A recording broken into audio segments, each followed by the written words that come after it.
Ah, first of all, I just need to just apologise for not speaking so well today. I've come down with a cold, so I'm a bit under the weather, and I've also got a very runny nose, so you have to excuse me for that. And I've also got a very sore throat. Not that that will bother you in any way, but the other two things will, so I do apologise in advance. Now, for this video, what I want to start to do is move on to a completely different topic in Laplace, which is the inverse Laplace transforms. So, everything that we've done up until now, we've been doing the forward transfer. We've been doing the Laplace transform of a function, whether that be linear, the exponential, positive and negative, all the different trigonometric ones. We've also looked at the theorems as well, where you have a shift. But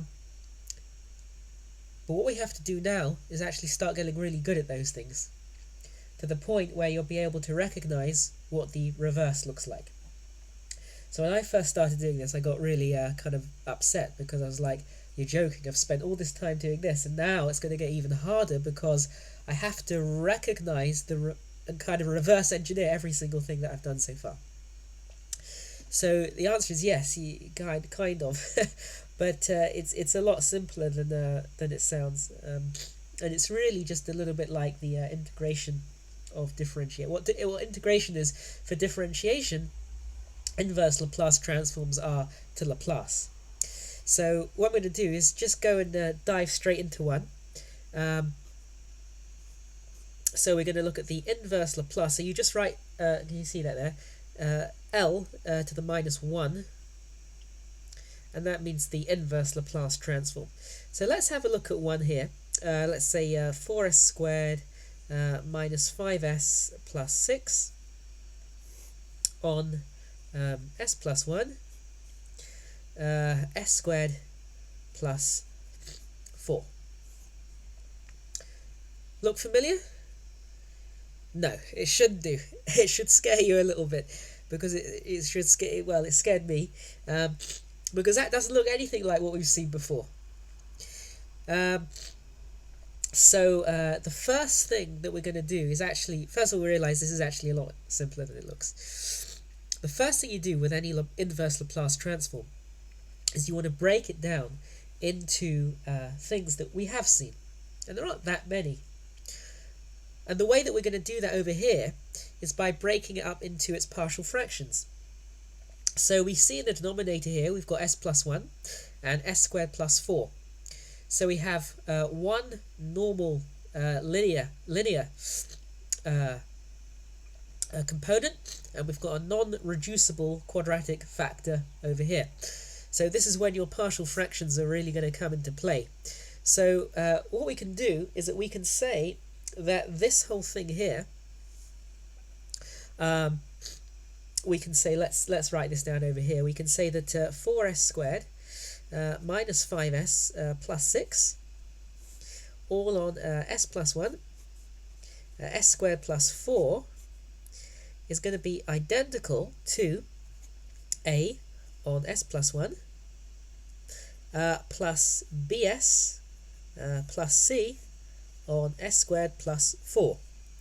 Yeah, and that's just normal standard partial fractions. A non-reducible quadratic factor in the denominator will always yield a bs plus c in the numerator. Okay, so let's move forward. Normally, how we would normally do that. So we would then say a times s squared plus 4 plus s plus 1 bs plus c.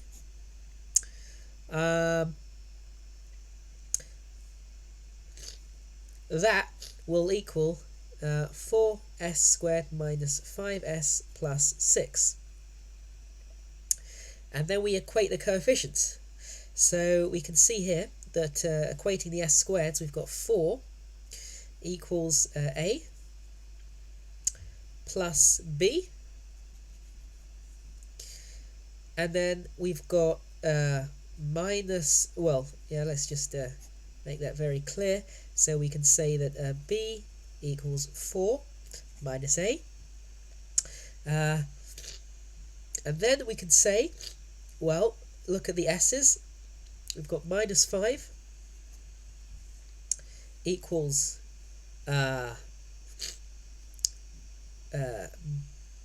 b plus c. And let's equate the s to the power of 0. So we've got 6 equals 4a plus c. Is that right? S squared c bs c. Yeah. That looks okay. So we've got a substitution here. B equals 4 minus a. So let's substitute that in there. So we can say minus 5 equals 4 minus a plus c. And this one implies that, say, 6 minus 4a equals c. And then we'll sub that into there, bring it down. So we say that minus 5 equals 4 minus a plus 6 minus 4a. Sorry, I'm working a little bit slower now with my cold, so you have to bear with me. So we've got minus 5 minus 4. We've got minus 9 over here.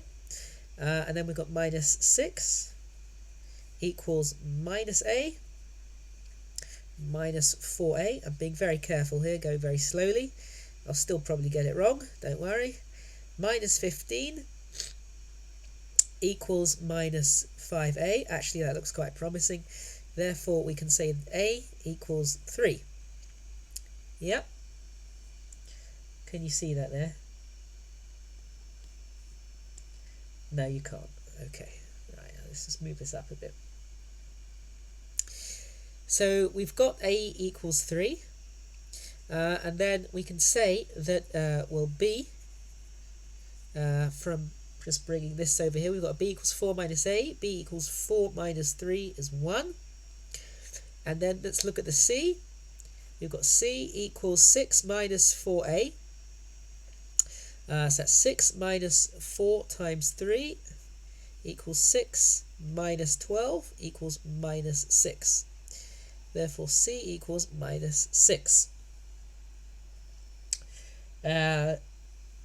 Is that correct? Well, let's have a look. So if we equate, then that will say that a, we've got 3 on s plus 1 plus bs, that's just going to be s minus 6 all on s squared plus 4. So if we want to look at the inverse Laplace transform of this, well, this is looking a little bit more promising. It's looking a little bit more promising. Because what we can say now is that this is going to be identical to 3 on s plus 1 plus s on s squared plus 4 minus 6 dot 1 on s squared plus 4. Yeah? So let's rewrite this. This is looking a little bit more familiar. Let's move this up a bit more. So we can say that this is going to be 3 on s plus 1 plus s on s squared plus 2 squared, because 2 squared is 4. No, it's not even funny, is it? Minus 6 times 1 on s squared plus 2 squared. So if we take the Laplace, the inverse Laplace transform of this whole thing, this looks a little bit more familiar. Now remember, we exploit the property of linearity. So we can say, just doing this a little bit more formally here, we can say that that is identical to 3 times the inverse Laplace transform of 1s1, the inverse Laplace form of s on s squared plus 2 squared minus 6 times the inverse Laplace transform of 1 on z plus z. Yep. So so this should look a little bit more familiar now. So what I do when I see something that looks familiar, I just write out what the normal Laplace transform, the forward transform is. So 1 on s plus 1, well, that rings a bell of something like e to the at or e to the minus at. So what I'm going to do is just write it out over here very quickly. So I know that the Laplace transform e to the at equals 1 on s minus a. And I know that the Laplace transform of e to the minus at equals 1 on s plus a. Well, that's what we have here, isn't it? 1 on s plus a. So therefore I know that the first part is going to be 3 times e to the minus 1t. So 3e to the minus t, that's the first component. Then let's look at the second component, s on s squared plus 2 squared. Now that smells like cosine, doesn't it? Cosine at. Because if we come over here, if we write down the Laplace transform of cosine at, that is going to be s on s squared plus a squared, isn't it? Well, that's what we have here, s on s squared plus a squared. So that's going to be plus cosine 2t. And I'm very, very careful to make sure that I put it in the exact form of the forward transform to make it as familiar as possible. So don't just leave it s squared plus 4. Write out s squared plus 2 squared, because that's going to really, really help when you're looking at the forward transform and trying to figure out what the inverse transform is. And then if we do minus 6 times... Oh, this looks a bit of a crafty bugger. Because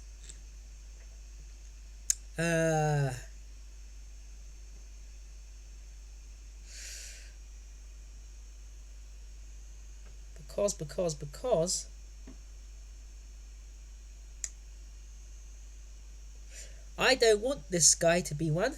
I want him to be 2, don't I? Because this is a. This is something like, it looks something like, we know what it looks like. There's no s on here. It's got to be something to do with sine, hasn't it? So if we write here the Laplace transform of sine at equals a on s squared plus a squared. But we don't have a over here. We've got 1. We'd like him to be 2. We'd like the 1 to be 2. So you know what we'll do? We'll be a bit naughty. We'll change him to 2. I'll just cross him out. And I'm making him 2. Ah, there we go. Now we can do it. Perfect. Obviously, we just simply divide the coefficient by 2, like that. So this 6 is actually going to be 3. And then we can treat this as 2 on s squared plus 2 squared, which is a on s squared plus a squared, which is the inverse transform of sine at, or sine 2t. So that's something to be a little bit careful about. So we can say then our final answer is 3e to the minus t plus cos 2t minus 3 sine 2t. And 3e to the minus t plus cos 2t minus 3 sine 2t. Yeah, that's the right answer.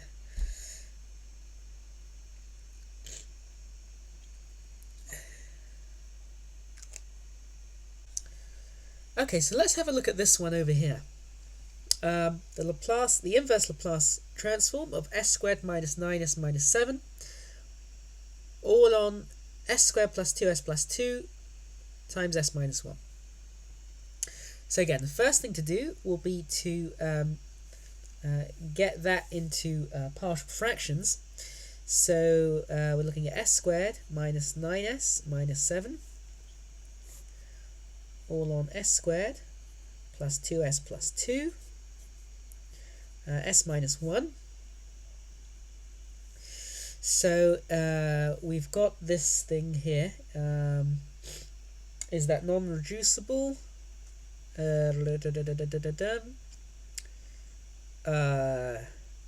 Yes, that's non-reducible.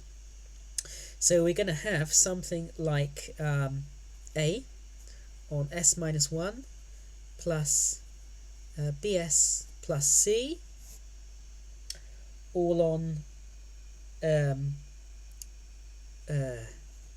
squared plus 2s plus 2. So we can say a times s squared plus 2s plus 2 plus s minus 1 bs plus c is going to be identical to s squared minus 9s minus 7. Yeah, you can see that there. Okay, so now we can actually do a little bit of a crafty trick here. If we set s to equal 1, if we let s equal 1, s minus 1 will equal 0, won't it? So let's do that. 1 plus 2 times 1, that's 2 plus 1 is 3, 3 plus 2 is 5, so we've got 5a plus 0 equals 1 minus 9 is minus 8, minus 8 minus 7 is minus 15. So that can quickly imply that a equals minus 3. Excuse me. Oi.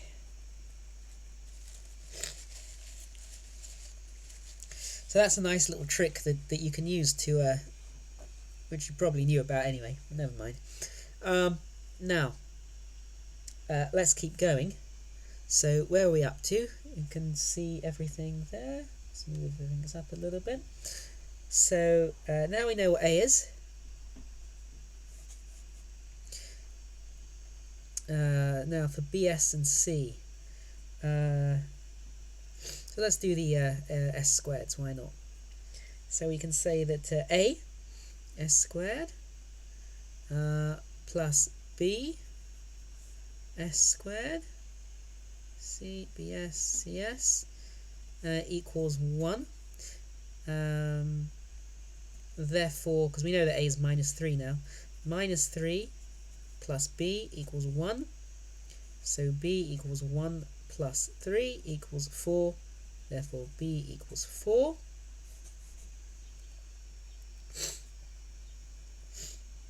And now for c.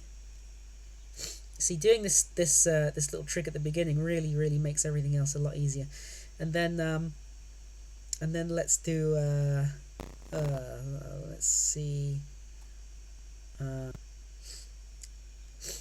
Let's do that one. Okay, so let's do, say, can you see that here? Yeah, okay, so 2a s squared minus c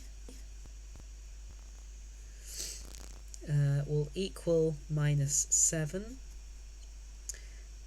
So 2 times minus 3 is minus 6, minus c equals minus 7. So minus 6 plus 7 c, whoops, sorry. Therefore c equals 7 minus 6 equals 1. So we've got c equals 1. So now we can rewrite the Laplace transform as a question asking now for the inverse Laplace transform of a s minus 1. Well, that would be minus 3 on s minus 1 plus bs 4s plus 1 on s squared plus 2s plus 2. Yep. So that is just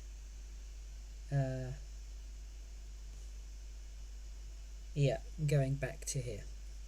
Yep. So with the a, b, and the c's now. So now that we've got that, we can separate it out into its partial fractions.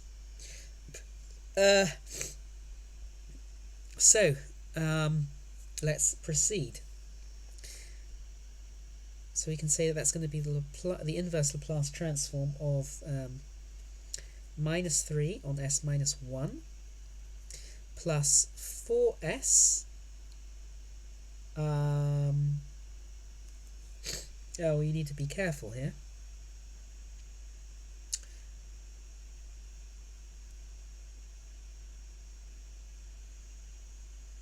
We've got a non-reducible quadratic factor in the denominator.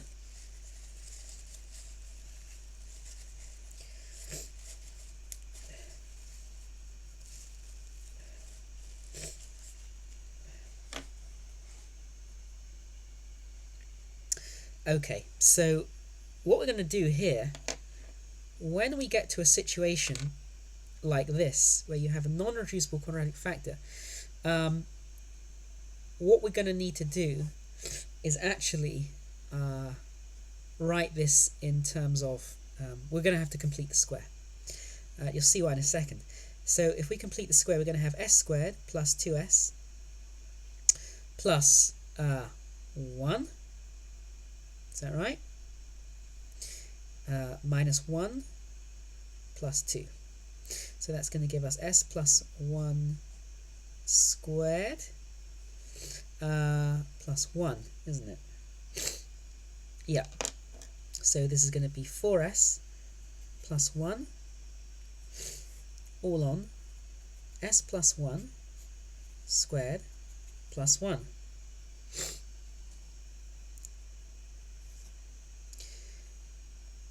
Now watch carefully.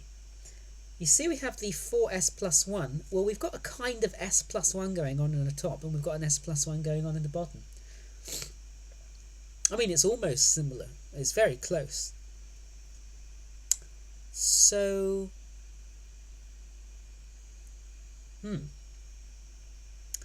what we could say, perhaps, is, let's be a little bit crafty again.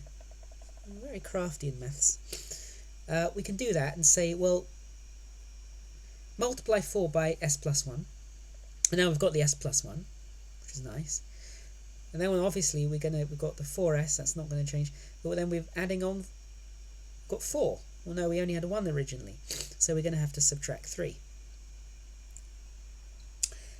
So that works. Now, why does it? You'll see why I did that in a second. Now that we've done that, we can proceed as follows. Let's move it up a little bit. So we can now say that this equals the inverse Laplace transform of minus 3 on s minus 1 plus 4 times s plus 1 all on s plus 1 squared plus 1 minus 3 on s plus 1 squared plus 1. So does that help? Well, it kind of does, because here we've got something looking very close to the cosine AT with an f of s plus a first shift theorem going on. And over here we've got something that looks, it's not ideal, but it looks a little bit like a sine AT with a shift going on. But it's not quite a sine AT, because for that to be a sine AT, that A would have to be the square root of that thing over there, and it's not. But we can change that, because we're going to get crafty again. So let's keep going. And what I'm going to do here, I'm going to, you'll see, because I'm just being very, very crafty all the time now. So I'll try and walk you through what I'm doing. So the inverse Laplace transform, I'm not going to change this guy over here. I'm quite happy with him, because I think I can deal with that one. S minus 1, minus 3 on S minus 1.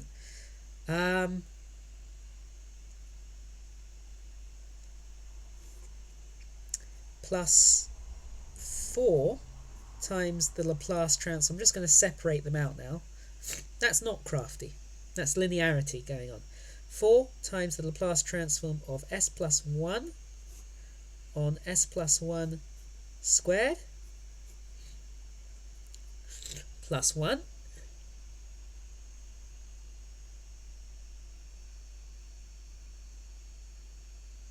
Yep. And we can put 1 squared in there, like we did before. So again, I haven't changed anything in this component going from here to here. All I've done is taken the 4 out. Remember, linearity states that the Laplace transform of this guy plus that guy is exactly the same as the Laplace transform of that guy, plus the inverse Laplace transform of the next guy, plus the inverse Laplace transform of the final one, yeah? And linearity states that this 4 can be taken out. So I haven't changed anything over here. Now watch what I'm going to do over here. I'm going to do minus the inverse Laplace transform of I'm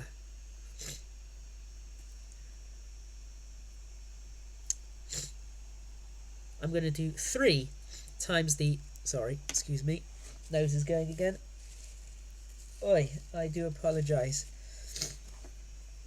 Minus 3 times the inverse Laplace transform of 1 on S plus 1 squared plus 1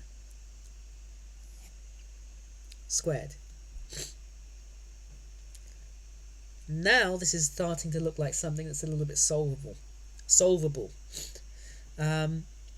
So we could just take the 3 out over here, but that's quite straightforward to do. So I'm just going to do 3 minus 3. And what I'll do, I'll write it up in here, the forward transform. The Laplace transform of e to the at equals 1 on S minus a. Yeah? So that's what we have over here. 1 on S minus a. Well, I've taken the 3 out. So it is going to be 1 on S minus a. So that's going to be e to the 1t, or e to the t. So that should be minus 3 e to the t over here. Yeah? And then plus 4.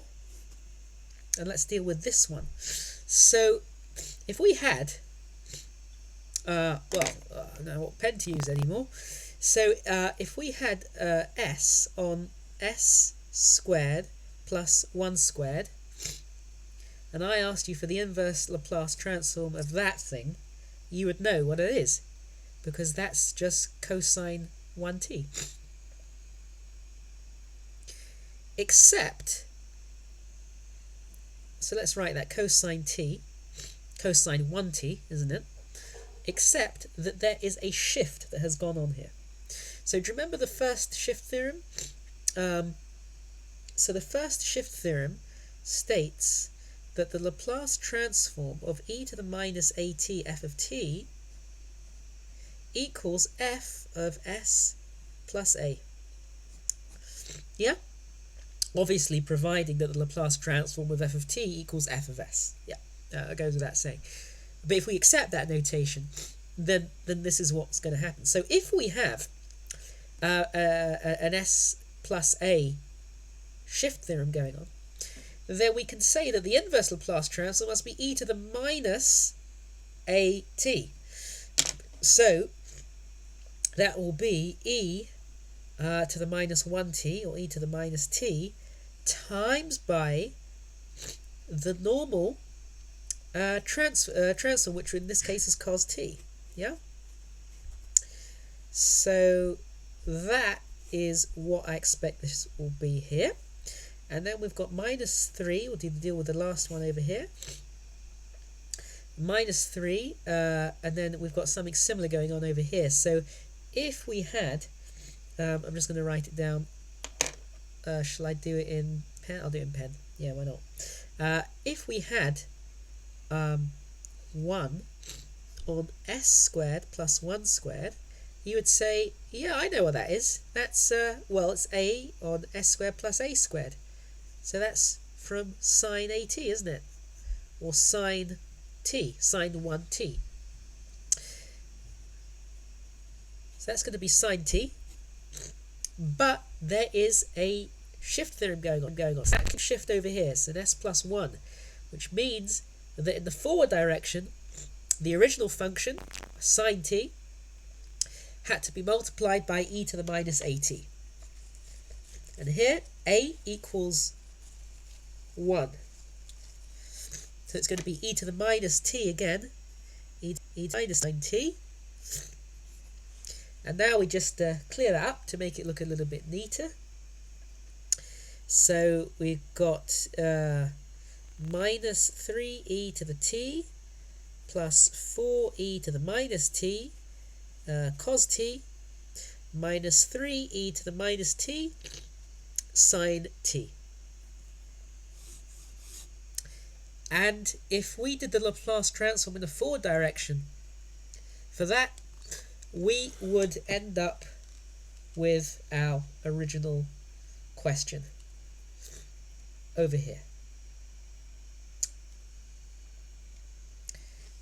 So that was a little bit more involved, but those are much more of the typical kind of questions that that you're going to get, or that one would expect to get from inverse Laplace transforms. So what we'll do, we'll have a look at maybe a couple more, and then we'll move on.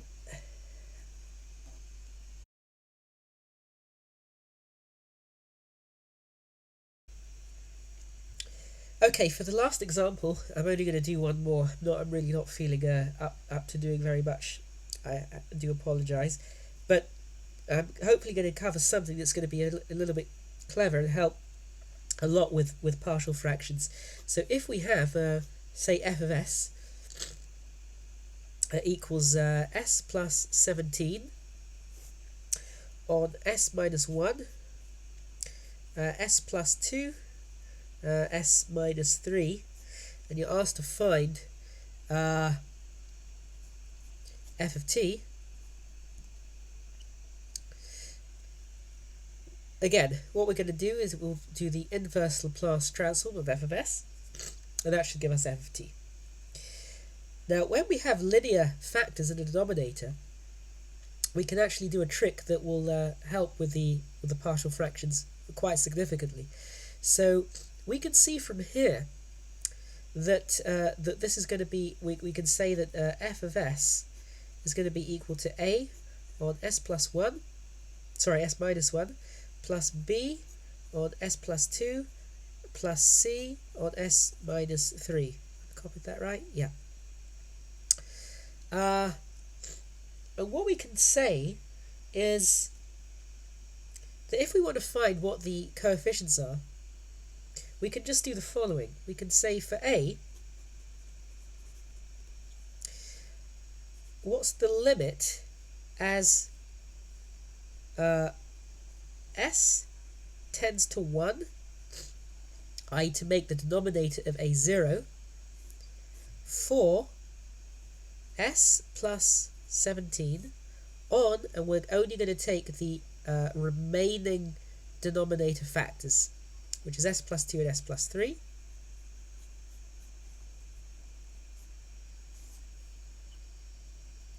And that's going to equal 1 plus 17 on 1 plus 2, 1 plus 3, which which equals 18 on 3 times 4, which is going to equal 18 on 12, which is going to equal 3 on 2.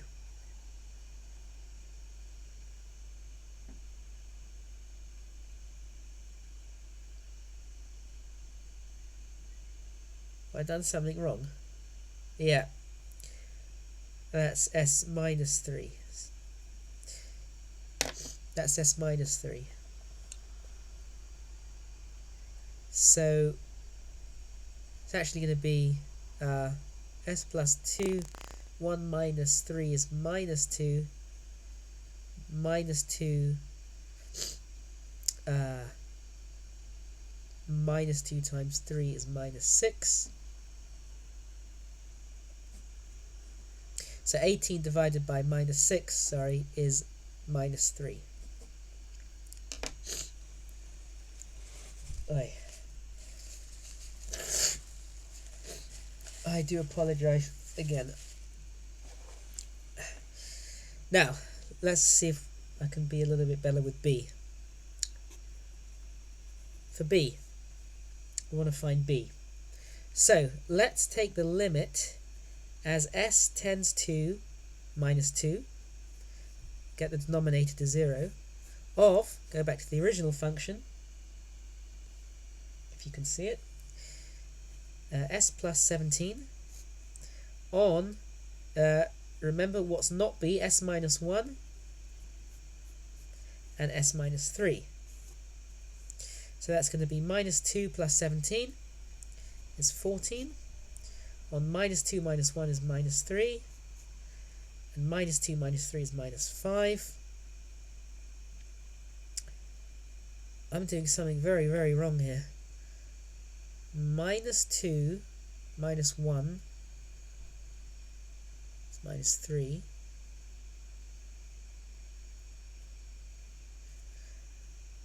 I can't do 17 minus 2. 17 is 15. When you're not well, I hope it's an excuse. I can't subtract two integers.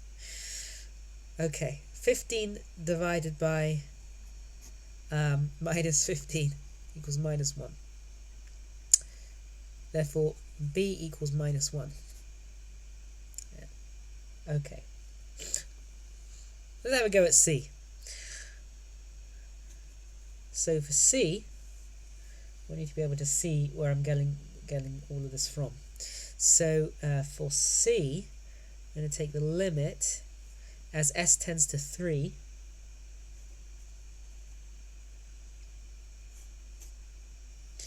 For s plus 17 on s minus 1, s plus 2. So 17 plus 3 is 20, I think. Don't even know anymore. On 3 minus 1, which is 2, times 3 plus 2, which is 5. 20 on 10 equals 2. Therefore, c equals 2. So this was really just to show how to do partial fractions faster. Probably wasn't faster, but quite a neat trick, I think, when your brain's working. So we can say now that f of s equals a minus 3 on s minus 1 plus, well, it'll be minus 1 a moment again, minus 1 on s plus 2 plus 2 on s minus 3.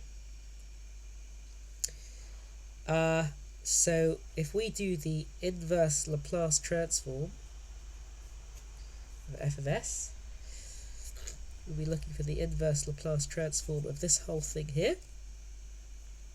So just writing that out for clarity, so that's going to be equal to the inverse Laplace transform of minus 3 on s minus 1. Sorry, nose is going again.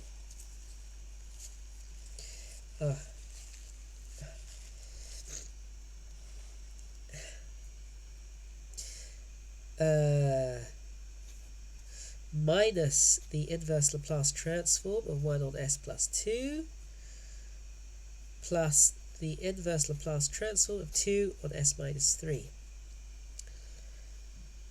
Okay, whoops, sorry, going a bit wonky now. So that's going to equal minus 3 times the inverse Laplace transform of 1 on s minus 1 minus the inverse Laplace transform of 1 on s plus 2 plus 2 times the inverse Laplace transform of 1 on s minus 3. So that's going to equal minus 3 times to the t minus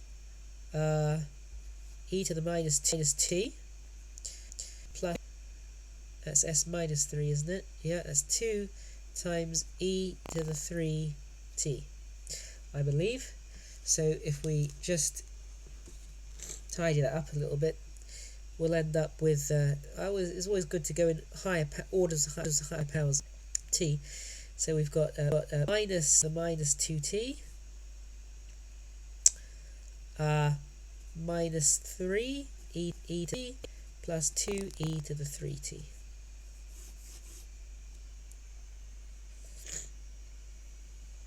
I think we'll call it a day there.